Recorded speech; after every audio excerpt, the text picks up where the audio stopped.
Niampiray indray ireo lahy vokatry ny valanaretina koronavirus araka ny tatra nataon'ny profesora Antamary Daniel Volontina, mpitondra teny ny fohy be mpibaikona ny ady amin'ny COVID-19 anany CCO androany alatsinainy. Miisa raika amin'ny 70 araka izany ireo olona voamarina amin'ny fomba ofisialy fa maty vokatry ity valanaretina ity. Ankoatra izay dia ny amin'ny 950 indray ireo voamarina fa mitondra ny tsimokaretina.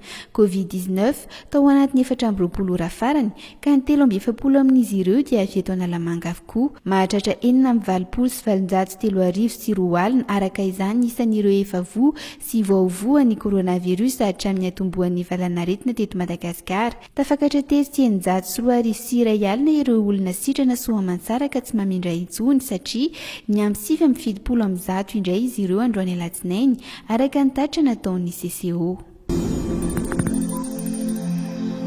Lehilahy iray 520 taona no maty nandritra ny HAINTRANO niseho tetsy Ambodivona androany alatsinainy maraina.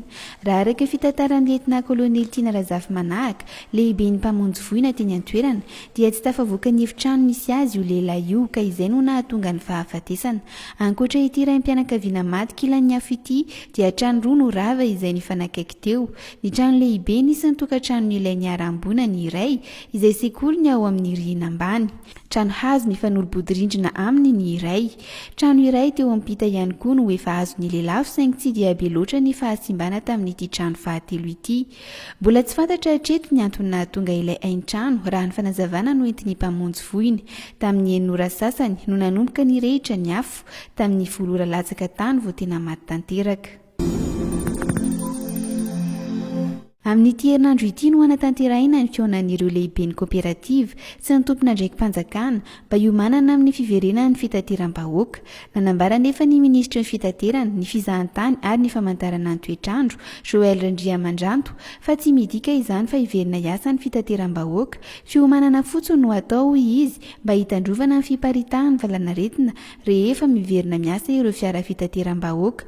Ao anatin'izany fanomanana izany ny fametrahana fepetra ara-pahasalamana izay tsy maintsy arahin'ireo mpitatitra mba hiarovana ny mpandeha amin'ny fianakin'ny COVID-19 ho hiatrany ny fanazavana nentiny Mandranto.